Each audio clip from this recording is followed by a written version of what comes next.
This is the elevator at Braddock Arts and Media in Braddock, Pennsylvania. This is a Schindler 3300 XL elevator.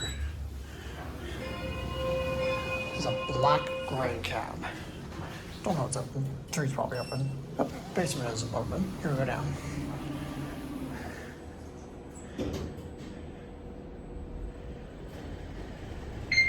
Basement, I think it's 20 feet a minute, so that's cool.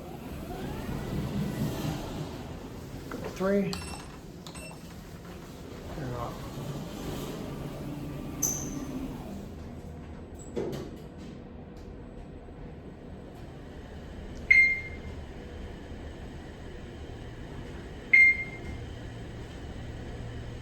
It's a loud chime. Go to 3. Surprisingly, it's only 200 feet a minute XL for this. That rail is high up though. Only that one. Back down to 1. It's kind of interesting. It's a pretty standard Schindler cab.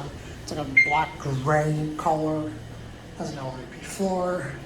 Here back at 1.